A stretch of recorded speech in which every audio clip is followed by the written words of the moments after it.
ശരിക്ക് കാത് കൊടുത്തൊരാൾ കേട്ട് കഴിഞ്ഞാൽ തലയണ മന്ത്രം ഉച്ചരിക്കുന്ന പെണ്ണ് നിനക്കതിനെ കൊണ്ട് കഴിയുകയില്ല. പെണ്ണുങ്ങളുടെ തലയണ മന്ത്രം കേട്ടുകൊണ്ട് സ്വന്തം പറ്റുമ്മാനെ ആട്ടിപ്പുറത്താക്കുന്ന സഹോദര, നിന്നെ കൊണ്ട് അതിന് കഴിയുകയില്ല. നമ്മൾ കേൾക്കാൻ മടിക്കുകയാണ്. ഇതൊന്നും കേൾപ്പിക്കാതിരിക്കാൻ പിശാച് ലഅനത്തുള്ള, അത് കേൾക്കണ്ടടാ എന്ന് പറയും പിശാച് ലഅനത്തുള്ള. കാരണം അത് കേട്ടാൽ അവന്റെ ജീവിതത്തിൽ ഒരു മാറ്റമുണ്ടാകുമെന്ന് പിശാചിന് പോലും അറിയാം. രാത്രി സമയം ഇതൊക്കെ എങ്ങനെ കഴിയുന്നു നമുക്ക്? രാത്രിയിൽ കിടക്കുന്ന സമയത്തിലല്ലയോ അവിടുത്തെ അഭിനയം, ആ അഭിനയത്തിന് ആ പവർ. അമ്മായിയമ്മന്റെ അരികിൽ എന്തെങ്കിലും ഒരു കുഴപ്പം കാണുമ്പോ ഉമ്മമാര് ഈ ഹദീസ് പറയുന്നതിന് മുമ്പ് ഞാൻ ഇതൊക്കെ നിങ്ങൾക്ക് പറഞ്ഞുതരാം. എന്നിട്ട് ഹദീസ് പറയുമ്പോ ആ ഹദീസ് നമ്മുടെ തണമണ്ടിട്ട് കയറും. അല്ലാഹു കയറ്റി തരട്ടെ, അതവിടെ ഫിറ്റ് ചെയ്ത് തരട്ടെ. പടച്ചോൻ അതൊരു ഒരിക്കലും മറക്കാത്തൊരവസ്ഥയായി പടച്ചോൻ നിലനിർത്തി തരട്ടെ. രാത്രിയിൽ കിടക്കാൻ വരുമ്പോ സുബ്ഹാനല്ലാഹ് അടുക്കളയിൽ നിന്ന് അമ്മായിയമ്മയുടെ തകരാറുകൾ മുഴുവനും മന്ത്രിച്ചു കൊടുക്കുന്നത് അറയിലാണ്. കാക്കന്റെ അരികിൽ വരും, വേർത്തു കുളിച്ച് പ്രയാസപ്പെട്ട് ജോലി കഴിഞ്ഞ് വരികയാണ്. ആദ്യം തന്നെ ഒരു സ്പൂണ് ചെറിയ മധുരം കൊടുക്കും. കാക്ക നിങ്ങളോട് ഒരു കാര്യം പറയാൻ കേട്ടോ. കാക്ക ബേജാറായി, പഠിച്ചോനെ എന്ന് കാര്യം എന്തായിരിക്കും? സുബ്ഹാനല്ലാഹ് അവനിക്ക് പിന്നെ ഉറക്കമില്ല. ഈ സഹോദരി വന്നിട്ടതാ, അവൻ കുളിച്ചു, നല്ല ഡ്രസ് എല്ലാം ഇട്ടു, തുണി എടുത്തു, ബനിയനിട്ടു, മുടിയൊക്കെ ചീരി. പഠിച്ചോനെ പെണ്ണുങ്ങൾക്ക് എന്നോട് പറയാനുള്ളത് എന്താണ്? ആ ഒരു ആഗ്രഹത്തോടു കൂടെ മണിയറയിൽ ഇങ്ങനെ കിടക്കുകയാണ്. അപ്പയാണ് പെമ്പർന്നോട് കുളിച്ച് മാറ്റി പതിവിലപ്പുറം നല്ല മനോഹരമായ ഡ്രസ്സൊക്കെ അന്ന് ധരിക്കും. അത് കണ്ടാൽ തന്നെ അറിയാം ഈറ്റിങ്ങളടുത്ത് എന്തോ ഒരു കുഴപ്പം കിടക്കുന്നുണ്ട്. എല്ലാരെയും അല്ലട്ടോ, എല്ലാ പെണ്ണുങ്ങളെയല്ല, അപൂർവം ചില പെണ്ണുങ്ങൾ. ആ അപൂർവത്തിൽ പഠിച്ചോനെ ഞാൻ പെട്ടിട്ടുണ്ടോ എന്നുള്ളത് ഓരോരുത്തരും ചോദിക്കണം, മനസ്സിലാക്കണം. എന്നിട്ട് ഒരൊറ്റ അവിടത്തിലേക്ക് കയറി ആദ്യം തന്നെ നേരത്തെ തന്നെ മക്കളെ കിടത്തി ഉറക്കും. അതിനെന്ത് ചെയ്യുന്നറിയോ? അന്ന് പകൽ സമയത്തിൽ മക്കളെ ഉറക്കുകയില്ല, മക്കളെ പകലിൽ ഉറക്കുകയില്ല. എന്നിട്ടോ അപ്പൊ കുട്ടികൾക്ക് മഗ്‌രിബ് ബാങ്ക് കൊടുത്താൽ ഉറക്കം തൂങ്ങൽ തുടങ്ങും. ആ മക്കളെ വേഗം കൊണ്ടുപോയി കിടത്തി ഉറക്കും. എന്നിട്ട് രണ്ടുപേരും കട്ടിലിന്റെ മുകളിലേക്ക് അങ്ങ് കടന്ന് സുബ്ഹാനല്ലാഹ് പതിവില്ലാത്തൊരു തലോടലാണ് ഭർത്താവിന്റെ തലയിൽ കൈവക്കും പെണ്ണ്. അല്ലാതെ ക്ഷീണിച്ചോ, എന്താ പണിക്ക് പോയോടത്ത് എന്തൊക്കെയാ അവസ്ഥ? ഇതൊക്കെ അങ്ങനെ പറയൽ തുടങ്ങിയാൽ മനസ്സിലാക്കണം എന്തോ ഒരു കുത്തിത്തിരിപ്പിപ്പുറത്ത് വരാനുണ്ട്. എന്താണ് ഈ കാക്ക വർത്താനം? ജോലിക്ക് പോയോടത്തേക്ക് എന്താ അവസ്ഥ? പണിക്കാരെന്താ നിങ്ങൾ ആക്ഷേപിച്ചിരുന്നോ, ചീത്ത പറഞ്ഞിരുന്നോ? നിങ്ങൾ അങ്ങനെ വെയിൽ കൊള്ളരുതേ, നിങ്ങൾ തല വല്ലാതെ പതക്കുന്നുണ്ട്, നിങ്ങൾ ആകെ വിഷമിച്ചു വരുന്നുണ്ട്. അങ്ങനെ പറഞ്ഞിട്ട് വരികയാണ്. എന്നിട്ട് ആ തലയണയുടെ മുകളിലേക്ക് ഇവളുടെ കൈ വെക്കുകയാണ്. എന്നിട്ട് ഇവനോട് പറയും, ഞങ്ങൾ നിന്റെ ഈ കൈയിന്റെ മുകളിൽ കടന്നോളി. അല്ലെങ്കിൽ അവന്റെ കൈയെടുക്കുകയാണ്. എന്നിട്ട് അവളുടെ തല നമ്മുടെ കൈയിന്റെ മുകളിൽ വെച്ചിട്ട് കിടക്കുകയാണ്. എന്നിട്ട് അവളുടെ കൈയെടുത്തുകൊണ്ട് നമ്മുടെ തലയിൽ ഇങ്ങനെ തലോടിയിട്ട് പറയാണ്, ഇക്കാക്ക ഞാൻ പറയുന്നത് കൊണ്ട് നിങ്ങളൊന്നും കരുതരുത് കേട്ടോ. ഫസ്റ്റ് തന്നെ ഒരു നല്ലൊരു വഴല്. ഞാനും കരുതണ്ട ഈ മൂല്യാര പെണ്ണുങ്ങൾ ആ വിഭാഗത്തിൽ പെട്ടതാണോ? കാരണം ഞാൻ വഴല് പറഞ്ഞു കഴിഞ്ഞപ്പോ ചില ആളുകൾ അങ്ങനെ മെസ്സേജ് അയച്ചിട്ടുണ്ട്, ഉസ്താദേ നിങ്ങളുടെ ഭാര്യ നിങ്ങൾ പറയുന്ന രീതിയിലാണോ? അൽഹംദുലില്ലാഹ് ഞാൻ പറഞ്ഞല്ലോ എന്റെ ജീവിതത്തിലെ ഏറ്റവും വലിയ സന്തോഷമാണ് എന്റെ പ്രിയപ്പെട്ട മാതാവും എന്റെ പ്രിയപ്പെട്ട പിതാവും, അതോടൊപ്പം എന്റെ പ്രിയപ്പെട്ട ഭാര്യയും എന്റെ മക്കളും എന്റെ കുടുംബവും. മാഷാ അല്ലാഹ് മാഷാ അല്ലാഹ് മാഷാ അല്ലാഹ് ലാ ഹൗല വലാ ഖുവത ഇല്ലാ ബില്ലാഹ്. പഠിച്ചോൻ അല്ലാഹു ഖൈർ നൽകുമാറാവട്ടെ. ഒരു കുഴപ്പമില്ല, ഒരാളെ പറ്റിയും കുറ്റം പറയാറില്ല, ഒരാളെ പറ്റിയും ഗീബത്ത് പറയാറില്ല, അവരുടെ വിഷമം പോലും എന്നോട് പറയാറില്ല. എന്നാലും ഉമ്മമാരെ സഹോദരിമാരെ ശ്രദ്ധിക്കണം കേട്ടോ. ഞാൻ എന്റെ ഭാര്യയുടെ മതം പറയുകയില്ല. നമ്മുടെ ജീവിതത്തിലും ഇങ്ങനെ ഒരു മാറ്റത്തിലേക്ക് വരണം. അല്ലാഹുവേ നീ തൗഫീഖ് നൽകണേ തമ്പുരാനെ. എന്റെ ഉമ്മമാര് മനസ്സിലാക്കിക്കോ. എന്റെ ഉമ്മ എന്നിട്ട് അവിടെ വെച്ചുകൊണ്ട് പറയുകയാണ്, ഇക്കാ നിങ്ങളുടെ ഉമ്മാന്റെ സ്വഭാവം മോശമായിട്ട് വരുന്നുണ്ട്. ആ ഉമ്മാന്റെ ഗർഭപാത്രത്തിൽ എങ്ങനെയാ ഇക്കാ നിങ്ങൾ കടന്നത്? എന്നിട്ട് അങ്ങോട്ട് തുടങ്ങിയിട്ട് തലയുടെ മന്ത്രം വെച്ചു കൊടുക്കുകയാണ്. എന്നിട്ട് ആ മകനെയും ആ ഉമ്മയെയും തമ്മിൽ തെറ്റിപ്പിക്കുന്ന എന്റെ കൊച്ചുപെങ്ങളെ മരിച്ചു പോകണ്ടയോ? നാളെ നേരം വെളുക്കുമ്പോ നീ മേലോട്ട് വലിച്ച ശ്വാസം കീപ്പെട്ട് വിടാൻ കഴിയുമെന്ന് നിനക്ക് ഉറപ്പുണ്ടോ? മേലോട്ട് വലിച്ച ശ്വാസം കീപ്പെട്ട് വിടാൻ കഴിയുമെന്ന് നിനക്ക് ഉറപ്പ് പറയാൻ പറ്റുമോ? ആ സഹോദരിമാരെ, എന്റെ പ്രിയപ്പെട്ട ഉമ്മമാരെ, അങ്ങനെ ആരെങ്കിലും ഈ സ്വഭാവക്കാരായ ആരെങ്കിലും നൂറെ ജമീർ കാണുന്നുണ്ടെങ്കിൽ ഈ ഹദീസ് അങ്ങ് കേട്ടോ. മഹാനാകുന്ന ബറാഅ ഇബ്നു ഹാരിസ് റളിയല്ലാഹു അൻഹു പറയുകയാണ്, സുബ്ഹാന ഞങ്ങളുടെ കൂട്ടത്തിൽ ഒരു സ്വഹാബി ഇവരൻ ലോകത്തിൽ നിന്ന് വിട പറഞ്ഞു പോയി. ഞങ്ങളുടെ കൂട്ടത്തിലുള്ള ഒരു കൂട്ടുകാരൻ ലോകത്തിൽ നിന്ന് വിട പറഞ്ഞപ്പോ അല്ലാഹുവിന്റെ റസൂലിന് ഒരു പണിയുണ്ട്. ഒരാൾ മരിച്ചാൽ ആ മരിച്ചാളുടെ ഖബർ കുഴിക്കുന്ന സ്ഥാനത്തില് ഹബീബാ നബി തങ്ങൾ ചില സ്ഥാനങ്ങൾ ചെല്ലാറുണ്ട്. മനസ്സിലായില്ലേ? അത് നമ്മുടെ നാട്ടിലൊക്കെ ഇന്നും അങ്ങനെ കാണാറുണ്ട്. മരിച്ചു കഴിഞ്ഞാൽ ഖബർ കുടിക്കുന്ന സ്ഥലത്തിൽ ഹബീബായ നബി തങ്ങൾ പങ്കെടുത്തിട്ടുണ്ട്. ഖബർ കുടിക്കുന്ന സ്ഥലത്തിൽ മറവ് ചെയ്യുമ്പോഴല്ല, ഖബർ കുടിക്കുന്ന നേരത്തിൽ അല്ലാഹുവിന്റെ റസൂൽ അവിടത്തിലേക്ക് ചെന്നപ്പോ ഖബർ കുടിക്കുന്ന പണി തീർന്നിട്ടില്ല. അങ്ങനെ വന്നപ്പോ അല്ലാഹുവിന്റെ റസൂലന ആ ഖബറിന്റെ അരികിൽ ഇരിക്കുകയാണ്. അല്ലാഹുവിന്റെ ഹബീബായ നബി തങ്ങൾ ഇരിക്കുകയാണ്. ആ സമയത്തിൽ ഈ ബറാഇബ്നു ഹാസിബ് റളിയല്ലാഹു അൻഹു പറയുകയാണ്, ഫജലസ റസൂലുള്ളാഹ്, നബി തങ്ങൾ ആ ഖബറിന്റെ അരികിൽ അങ്ങ് ഇരുന്നപ്പോ വജലസ്നാ ഹൗലഹു, ഞങ്ങളും ആ ഖബറിന്റെ ചുറ്റുഭാഗത്തിലും നബി തങ്ങളോടുകൂടെ ഇരിക്കുകയാ. ആ സമയത്തിൽ സുബ്ഹാനല്ലാഹ്, നബി തങ്ങളുടെ കയ്യിലുണ്ടല്ലോ, നബി തങ്ങളുടെ കയ്യിൽ വഫിയദിഹി ഊദ്, ഹബീബായ നബി തങ്ങളുടെ കയ്യിൽ ഒരു കൊള്ളിക്കഷ്ടമുണ്ട്. ആ കൊള്ളിക്കഷ്ടം കൊണ്ട് യൻകുതുബിഹി ഫിൽ അർള്, ഭൂമി ലോകത്തിൽ എന്തോ ഇങ്ങനെ ആലോചിച്ചുകൊണ്ട് ആ ഭൂമിയിലിതാ ഇങ്ങനെ കുത്തുകയാണ് റസൂൽ. നമ്മളുണ്ടല്ലോ എന്തെങ്കിലും ആലോചിച്ചുകൊണ്ട് ചില പ്രവർത്തനങ്ങൾ ചെയ്യാറ്, എന്തെങ്കിലുമൊക്കെ അങ്ങനെ ആലോചിച്ച് ചില പ്രവർത്തനങ്ങൾ ചെയ്യല്ലോ. ചിലരെന്താക്കും, കയ്യിലുള്ളത് എന്താണെന്നറിയില്ല, അങ്ങനെ ആലോചിച്ച് കാട് കയറി അങ്ങനെ ചിന്തിച്ച് ഇങ്ങനെ പോകും. ആ പോകുന്ന സമയത്തിൽ അവരിങ്ങനെ മനസ്സിൽ ഇങ്ങനെ കരുതുന്നത് അവരും ആംഗ്യം കാണിക്കും. അങ്ങനെ ആംഗ്യം കാണിക്കുന്ന സമയത്തില് സുബ്ഹാനല്ലാഹ്, ഒരു പക്ഷേ അവരുടെ കയ്യിൽ നല്ല പച്ചമുളകായിരിക്കും. അവസാനം എന്തോ ഒരു തമാശ വന്നപ്പോ ആ പച്ചമുളക് അങ്ങോട്ട് കടിക്കും. ഇല്ലേ, കടിക്കുമ്പോഴാണ് ആലോചിക്കുക, പച്ചമുളകാണല്ലോ. ആലോചനയുടെ ശക്തിയാണത്. അത് പച്ചമുളക് കടിക്കാൻ വേണ്ടി ചെയ്തതല്ല, അല്ലല്ലോ, ആലോചനയുടെ ശക്തിയാണല്ലോ. ഹബീബായ നബി തങ്ങളുടെ കയ്യിലുള്ള ഈ കുന്തമുണ്ടല്ലോ, ഈ വടിയുണ്ടല്ലോ, ആ വടി ഇങ്ങനെ ഭൂമിയിൽ കുത്തി കളിക്കാനുള്ള വടിയല്ല. അല്ലാഹുവിന്റെ റസൂൽ എന്തോ ഇങ്ങനെ ചിന്തിച്ചുകൊണ്ട് ഹബീബായ നബി തങ്ങൾ ആ മണ്ണിൽ ഇങ്ങനെ കുത്തുകയാണ്. സുബ്ഹാനല്ലാഹ്, ഹബീബായ നബി തങ്ങളുടെ കണ്ണും മുഖവും ചുവന്നിട്ടുണ്ട്. എന്നിട്ട് ഹബീബായ നബി തങ്ങൾ പെട്ടെന്ന് അങ്ങ് തല ഉയർത്തുകയാണ്. ഉയർത്തിയിട്ടതാ ഹബീബായ നബി തങ്ങൾ പറയുകയാണ്, ഇസ്തഈദൂ ബില്ലാഹ്, സ്വഹാബ അല്ലാഹുവിനോട് നിങ്ങൾ കാവൽ തേടണേ സ്വഹാബ, മിൻ അദാബിൽ ഖബരി, ഈ കാണുന്ന ഖബറുണ്ടല്ലോ, ഈ ഖബറിന്റെ അദാബിൽ നിന്ന് നിങ്ങൾ അല്ലാഹുവിനോട് കാവൽ തേടണേ സ്വഹാബ. എന്നിട്ട് നബി തങ്ങൾ പറയുകയാണ്, വയഅതീഹി മലകാൻ, സ്വഹാബ നിങ്ങൾ ഓരോരുത്തരെയും കൊണ്ടുപോയിട്ട് ആ ഖബറാകുന്ന ഇരളറക്കൂടുണ്ടല്ലോ, ആ കൂട്ടിലേക്ക് അങ്ങ് ഇറക്കി വെച്ച് കഴിഞ്ഞാൽ രണ്ട് മഹാന്മാരായ മാലാക്കന്മാരുണ്ടല്ലോ. കറുകറുത്ത രൂപമാണ് അവരുടേത്, മുടികൾ മുഴുവനും കാൽപാദം വരെ നീണ്ടു കിടക്കുന്നവരാണ്. അവരുടെ കണ്ണുകളുണ്ടല്ലോ പൂച്ച കണ്ണുകളുള്ള കണ്ണുകളാണ്, പൂച്ചക്കണ്ണ് പോലെയുള്ള കണ്ണുകളാണ്. അവരുടെ നാവുണ്ടല്ലോ ഇടിമിന്നൽ പോലെയുള്ള നാവുകളാണ്. അവരുടെ ശബ്ദമുണ്ടല്ലോ ഇടിമിന്നൽ പോലെയുള്ള ശബ്ദങ്ങളാണ്. കണ്ടാൽ പേടി തോന്നുന്ന, ആരും കണ്ടാലൊന്ന് ഭയന്നു പോകുന്ന രണ്ട് മാലാക്കന്മാരുണ്ടല്ലോ. ആ മാലാക്കന്മാരും സഹോദരിമാരെ കണ്ടാൽ വിറയ്ക്കും രൂപമാണ് അവർക്കുള്ളതും എന്നും ഹദീസിൽ തന്നെയാ പറയുന്നതും. കണ്ടാൽ ഭയം തോന്നുന്ന രൂപം ഉള്ളതാ, അതുകൊണ്ട് മുൻകർ എന്ന നാമം വന്നതാ. മുൻകർ എന്ന നാമം കൊടുക്കാനുണ്ടായ കാരണം എന്താണെന്നറിയോ?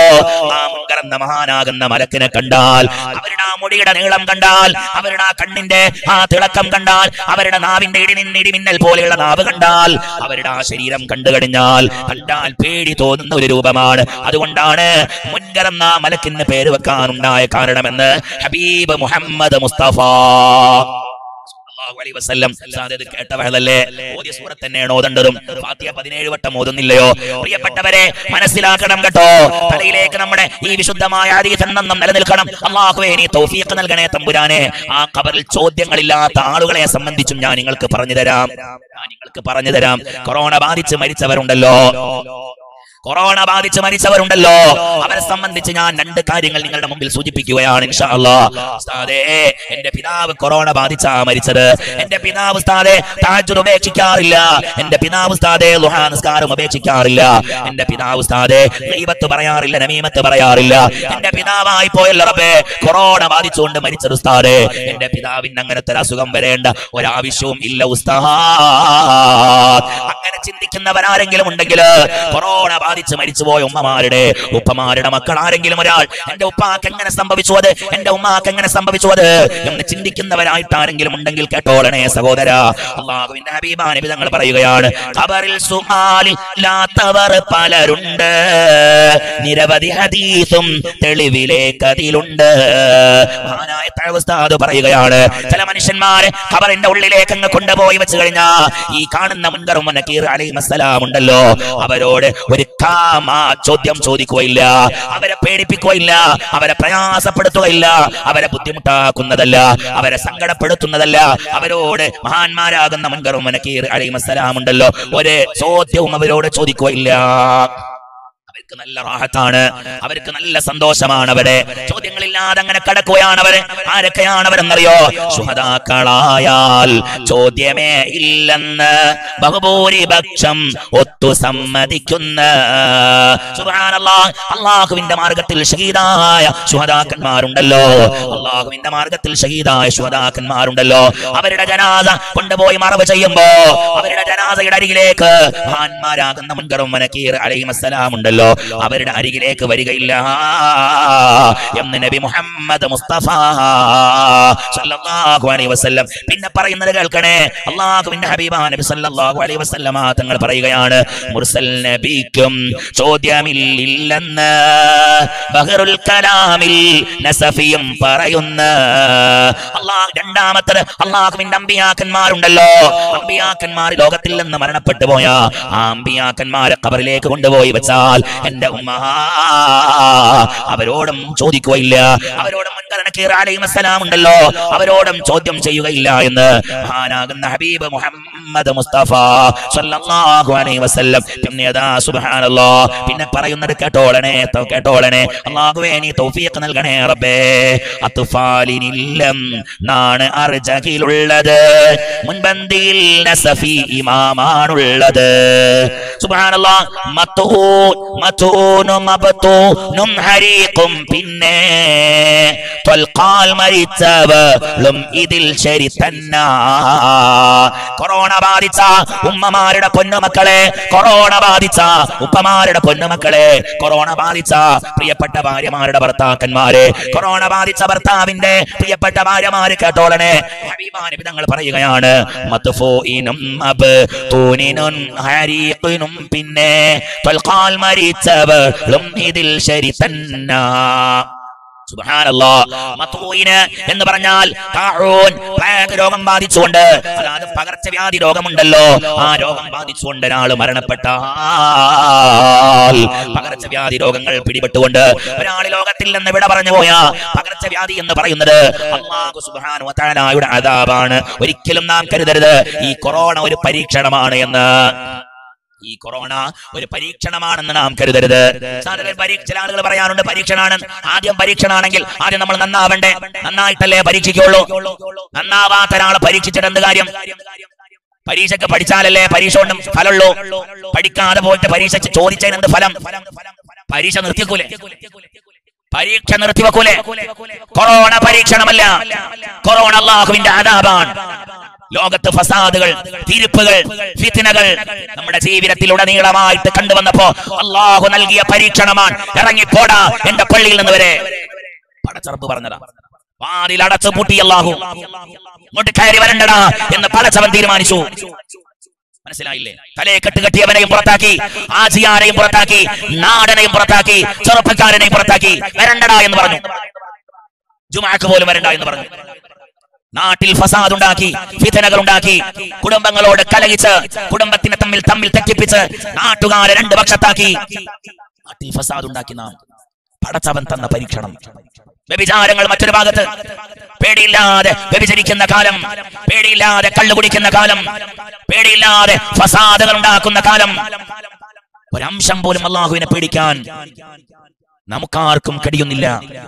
അപ്പൊ അല്ലാഹുവിന്റെ പരീക്ഷണം, ഇനി മതിയടാ എന്ന് പറഞ്ഞിട്ടുള്ള പരീക്ഷണം. ഈ പരീക്ഷണത്തിൽ ചില പാപങ്ങൾ ലോകത്തിൽ നിന്ന് ഇവിടെ പറഞ്ഞു പോയിട്ടുണ്ട്. ഈ പരീക്ഷണത്തിൽ തഹജ്ജുദ് നിസ്കരിച്ചവർ, ഞാൻ നേരത്തെ പറഞ്ഞല്ലോ, ഒരു ഉമ്മ എന്റെ അരികിൽ വന്നിട്ട് കരഞ്ഞുകൊണ്ട് പറയുകയാണ്, ഉസ്താദേ എന്റെ പിതാവ് കൊറോണ ബാധിച്ചുകൊണ്ടാണ് മരിച്ചത് ഉസ്താദേ, എന്റെ പിതാവ് അങ്ങനെ മരിക്കുമെന്ന് ഞങ്ങൾ ആരും കരുതിയിട്ടില്ല ഉസ്താദേ. 5 വക്ത് ജമാഅത്തിന് പങ്കെടുക്കുന്നവരാ, എന്റെ പിതാവ് ഗീബത്ത് പറയാത്തവരാ, എന്റെ പിതാവ് നമീമത്ത് പറയാത്തവരാ, എന്റെ പിതാവ് ഒരാളെയും ആക്ഷേപിക്കാത്തവരാ, എന്റെ പിതാവ് കുടുംബബന്ധം പുലർത്തുന്നവരാണ്. എന്റെ പിതാവാണ് ഉസ്താദേ കൊറോണ ബാധിച്ചുകൊണ്ട് ലോകത്തിൽ നിന്ന് വിട പറഞ്ഞു പോയത്. സുബ്ഹാനല്ലാഹ്.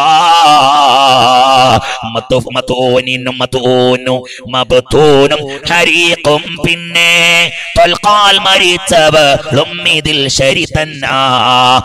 ബാധിച്ചുകൊണ്ട് മരിച്ച ആളുകളുണ്ടല്ലോ, അവര് ലോകത്തിൽ നിന്ന് വിട പറഞ്ഞു പോയാ അവരെ ആരുടെ മണ്ണിലേക്ക് അങ്ങ് താഴ്ത്തി വെക്കുമ്പോ അവരുടെ ഖബറിന്റെ ചില പ്രത്യേകതകളുണ്ട്. ആയത്തിലാകുക, ആ ആയത്തിൽ കുഴിച്ച് ആ ഖബറിന്റെ അരികിലേക്ക് ആകെ 5 ആളുകളെ ചെല്ലുകയുള്ളൂ. ഞാനിപ്പോഴും കരഞ്ഞു പോയിട്ടുണ്ട് ചില മയ്യത്തുകൾ മറവ് ചെയ്തപ്പോ. ഇവിടെ ഒരു മാളിയാക്ക ഉണ്ടായിരുന്നു, എന്ത് നല്ല മനുഷ്യനായിരുന്നു എന്നറിയോ? ആ മാളിയാക്ക ലോകത്തിൽ നിന്ന് വിട, അയാൾക്ക് കൊറോണ ബാധിച്ചുകൊണ്ടാണ് അയാൾ മരിച്ചുപോയത്. ലോകത്തിൽ നിന്ന് വിട പറഞ്ഞു പോകുന്നത് വിശുദ്ധ റമദാനിലാണ്. റമദാനിൽ മരിച്ചു പോകുന്ന ആ മാളിയാക്കയുണ്ടല്ലോ, അദ്ദേഹം മരിക്കുന്നത് കൊറോണ ബാധിച്ചുകൊണ്ട് ആ ലോകത്തിൽ നിന്ന് അദ്ദേഹം വിട പറഞ്ഞു പോകുന്നത്. സുബ്ഹാനല്ലാഹ്. ആ മനുഷ്യൻ ലോകത്തിൽ നിന്ന് വിട പറഞ്ഞു പോകുന്നതിന്റെ തൊട്ടു മുമ്പുള്ള ഞായറാഴ്ചയിൽ പോലും അദ്ദേഹം മുമ്പുള്ള കൊറോണ ബാധിക്കുന്നതിന്റെ തൊട്ടു മുമ്പുള്ള വെള്ളിയാഴ്ചയിൽ പള്ളിയിൽ വന്നുകൊണ്ട് അദ്ദേഹം പള്ളിയിലുള്ള ഉസ്താദുമാർക്ക് ചെലവിന് വേണ്ടി കൊടുക്കാൻ ഞാൻ ഞായറാഴ്ച തരുമെന്ന് പറഞ്ഞ മഹാനായിരുന്നു അഭിവന്യരായ മാളിയാക്ക എന്ന് പറയപ്പെടുന്ന സഹോദരനാ. അതെ, ഞാൻ ഞായറാഴ്ച തരും. അതെ, റമദാനിന്റെ ആദ്യത്തെ ഞായറാഴ്ച. ആ ഞായറാഴ്ചയുടെ മുമ്പാണ് അയാൾക്ക് കൊറോണ ബാധിക്കുന്നത്. അയാളെ ഹോസ്പിറ്റലിൽ കൊണ്ടുപോയി, അവിടെ നിന്ന് പിന്നെ ഇക്രയിലേക്ക് മാറ്റി, പിന്നെ അയാൾ ഐസിയുലേക്ക് കടത്തി, പിന്നെ അയാൾ വെന്റിലേറ്ററിലേക്ക് കടത്തി, പിന്നെ അയാളെ കേട്ടത് മരിച്ചു എന്നുള്ള വാർത്തയാണ്. ആ മനുഷ്യന്റെ ജനാസ ഉണ്ടല്ലോ, ആ ജനാസ കൊണ്ടുവന്നിട്ട് മറവ് ചെയ്യുന്നത് കൃത്യം പുലർച്ചെ 3:30 മണിക്കാണ് അദ്ദേഹത്തിന്റെ ജനാസ മറവ് ചെയ്യുന്നത്. സുബ്ഹാനല്ലാഹ്. കരഞ്ഞുപോയ മയ്യത്തുകളാണ്. മഹാനാകുന്ന കണ്ണിയത്ത് ഉസ്താദിന്റെ ചാരയാണ് അദ്ദേഹത്തിന്റെ ഖബറുള്ളത്. നല്ല മനുഷ്യനായിരുന്നു അയാൾ. കണ്ണിയത്ത് ഉസ്താദിന്റെ ഖബറിന്റെ ചാരയാണ് അദ്ദേഹത്തിന്റെ ജനാസ. അദ്ദേഹത്തിന്റെ കൊറോണ എന്നറിഞ്ഞപ്പോ ആ മനുഷ്യന്റെ ജനാസ മറവ് ചെയ്യാൻ ഇപ്പുറത്ത് വേറൊരു ഖബർ ഓടിച്ചിരുന്നു. അവിടെ പിന്നെ അദ്ദേഹത്തിന് മറവ് ചെയ്തിട്ടില്ല. അദ്ദേഹത്തിന്റെ മറവ് ചെയ്തത് പിന്നെ 2 ദിവസങ്ങൾ കഴിഞ്ഞതിന് ശേഷമാണ്. പിന്നെ അദ്ദേഹം മരിച്ചപ്പോ അദ്ദേഹത്തിന്റെ മക്കൾ പറഞ്ഞു, ഞങ്ങളെ ഖബർ വെച്ചിട്ടുണ്ട്, അവിടെ മറിയണം. അവിടെ മറവ് ചെയ്തു. ആ ചെയ്യുന്ന സമയത്തിൽ വിഖായയുടെ പ്രവർത്തകന്മാർ, പ്രവർത്തകന്മാരുണ്ടല്ലോ, ഈ മയ്യത്തിനെ സ്വീകരിച്ചുകൊണ്ട് ഈ മയ്യത്തിനെ ഖബറിലേക്ക് ഇറക്കി വെക്കുന്ന രംഗം നോക്കിക്കണ്ടവരാ ഞങ്ങൾ. ആ സമയത്തില് എല്ലാവരും കരഞ്ഞു പോയിട്ടുണ്ട്. നാട്ടിലെ നല്ല ഒരു മനുഷ്യനായിരുന്നയാള്, നല്ല കുടുംബത്തിൽ പറഞ്ഞാളാ, ഒരുപാട് വിശാലമായി പരന്നു കിടക്കുന്ന മാളി കുടുംബമുണ്ട്. ആ കുടുംബത്തിന്റെ അംഗമാണ് അദ്ദേഹം. ആ അദ്ദേഹത്തിന്റെ ജനാസ മറവ് ചെയ്തു പോരുമ്പോ ഓരോരുത്തരും പറഞ്ഞിട്ടുണ്ട്, ഇതുപോലെയുള്ള ഒരു മരണം ഞങ്ങൾക്ക് നൽകല്ലേ അല്ലാഹ്. പക്ഷേ അവരുടെ ഭാഗ്യം ചില്ലറ ഭാഗ്യമല്ല. അങ്ങനെ മരിച്ച ആളുകളുണ്ടല്ലോ, ആ മരിച്ചവരുടെ ഖബറിലേക്ക് അവരെ കൊണ്ടുപോയാൽ അവിടെ ചോദ്യമേ ഇല്ല. അതേപോലെ തന്നെയാണ് പാലില്ലാ